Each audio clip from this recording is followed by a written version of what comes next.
Comme l'a dit Éléonore, donc il était important pour nous de rappeler à une nouvelle date, après le succès inattendu pour certains et massif des manifestations du 7 septembre qui ont rassemblé 160 000 personnes à Paris et 300 000 partout en France.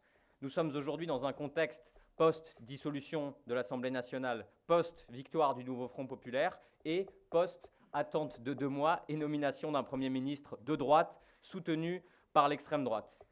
Alors que cette situation politique aggravée ne cesse de s'enfoncer chaque jour, puisqu'Emmanuel Macron refuse le gouvernement proposé par Michel Barnier, d'après ce que nous entendons, et que ce pouvoir refuse de donner les documents à la Commission des finances qui souhaite en savoir plus sur ce projet de loi de finances dont l'annonce s'éternise jour après jour, il faut se mobiliser.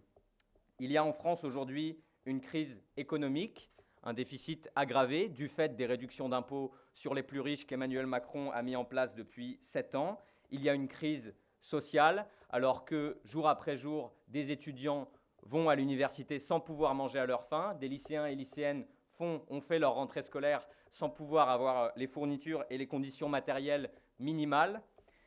Il est important qu'une politique cohérente soit mise en œuvre. Il faut d'urgence opter pour des mesures coercitives fortes à l'encontre des entreprises qui chaque jour détruisent la planète. Un mouvement féministe massif s'est levé face au procès des violeurs de Gisèle Pelicot.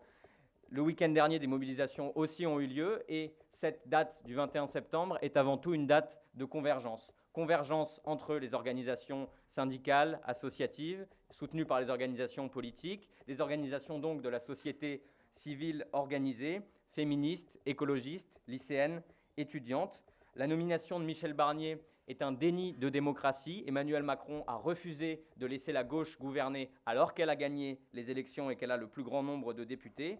Aujourd'hui, un budget est préparé en secret. Celui-ci se promet de couper dans les dépenses publiques, alors que la situation, comme je vous l'ai dit, est grave, de couper dans les dépenses de l'éducation nationale, dans celle de la transition écologique.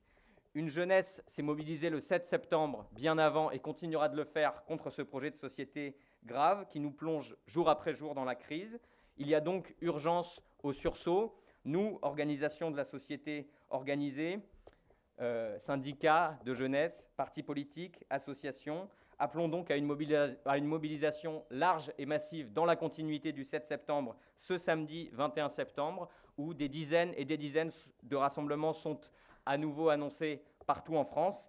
Il y a urgence à s'unir, à converger autour de mots d'ordre clairs. Nous pouvons obtenir l'abrogation de la réforme des retraites sur une proposition de loi du nouveau Front populaire, puisqu'il y a une majorité à l'Assemblée nationale pour cela. Nous pouvons obtenir un budget favorable aux travailleurs qui puisse leur redonner leur dignité, augmenter les salaires, abolir, comme je l'ai dit, la réforme des retraites. Il y a en tout cas urgence à agir. Ce samedi, nous serons à nouveau dans la rue et le 1er octobre, à nouveau encore, contre la politique Macron-Barnier, contre cette alliance des contraires avec l'extrême droite, contre le vote populaire qui a repoussé massivement les partisans de Marine Le Pen le 7 juillet dernier. Nous ne pouvons pas vivre dans un pays où on nie le résultat des urnes. Nous ne pouvons pas vivre dans un pays où les crises s'aggravent alors que des gouvernements d'austérité, des gouvernements réactionnaires se mettent en place. Il y aura donc des mobilisations partout en France ce samedi 21 septembre et nous continuerons.